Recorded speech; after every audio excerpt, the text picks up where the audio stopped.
Vous avez très probablement déjà fait de la spectrophotométrie, ce qui vous permettait de déterminer une concentration grâce à l'absorbance en utilisant la loi de Beer-Lambert.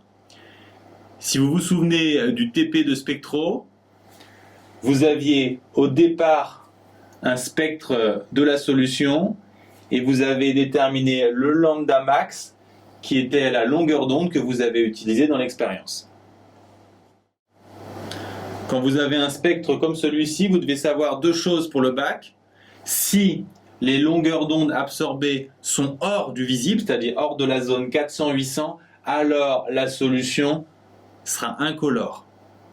Par contre, si les rayons absorbés sont dans le spectre visible, la couleur sera complémentaire à lambda max. Exemple, si vous lisez que le lambda max vaut 560 nanomètres, on vous fournira un document avec le spectre des couleurs.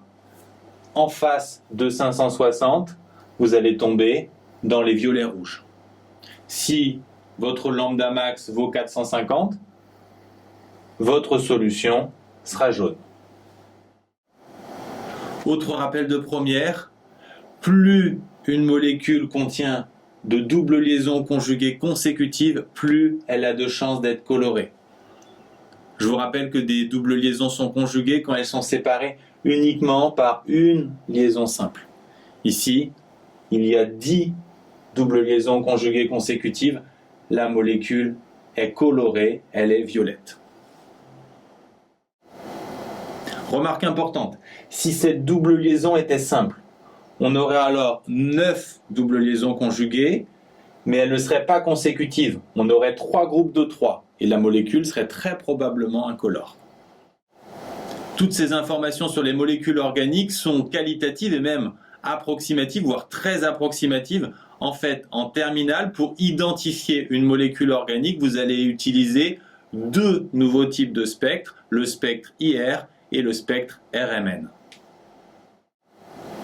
De la même façon que des lunettes infrarouges permettent de voir dans le noir, le spectre infrarouge permet de découvrir certains secrets des molécules. Un spectre infrarouge, ça ressemble à ça, où T est la transmittance, c'est le pourcentage de rayons qui passent à travers une solution à une longueur d'onde donnée, et sigma, c'est tout simplement l'inverse de la longueur d'onde, en général exprimée en centimètres-1. Tout ça est très théorique. Concrètement, ce qu'il faut savoir, c'est qu'à chacun des creux d'un spectre IR est associé un type de liaison qui va vous permettre de déterminer les groupes caractéristiques d'une molécule. Pour identifier les types de liaisons associés au creux d'un spectre IR, on va vous fournir un tableau comme celui-ci. Si on le regarde de plus près, on peut s'apercevoir qu'il faut se lever de bonne heure pour différencier les COO des amides, des cétones ou des acides. Même chose, si on a un creux autour de 3300, qu'est-ce qui va nous permettre de déterminer si c'est un amide ou un alcool? En fait, quand vous avez un spectre IR, vous aurez aussi quasiment toujours la formule brute, sinon le spectre sera inutilisable. Ici, la formule brute, c'est C5H12O, donc la molécule contient un oxygène et pas d'azote, ce qui va nous permettre d'interpréter ce creux à 3003.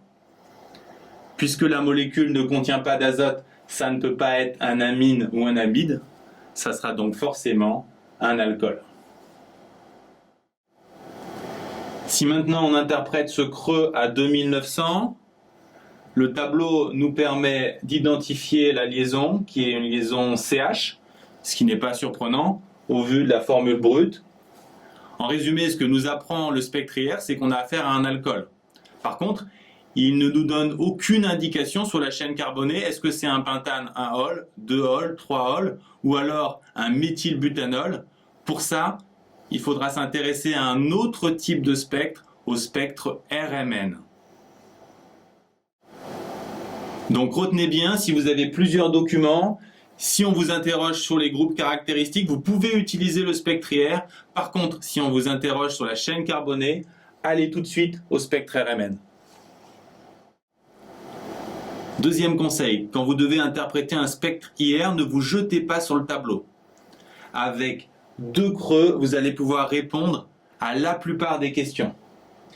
Le premier se situe autour de 3200, c'est un creux plutôt large qui est associé aux liaisons OH, ce qui signifie que vous avez affaire soit à un alcool, soit à un acide carboxylique. Le deuxième est un creux étroit à 1700 qui permet d'identifier une liaison COO, ce qui signifie que vous avez affaire par exemple à un aldéhyde, une cétone ou un ester. Ici par exemple, on a un creux large à 3200, mais on n'en a pas à 1700. Donc on a un OH, pas de COO, donc on a affaire à un alcool. Ici, on n'a pas de OH, par contre, on a un COO. Et enfin, dans ce troisième spectre, on a les deux, donc on a un OH et un COO, donc on a affaire à un acide carboxylique.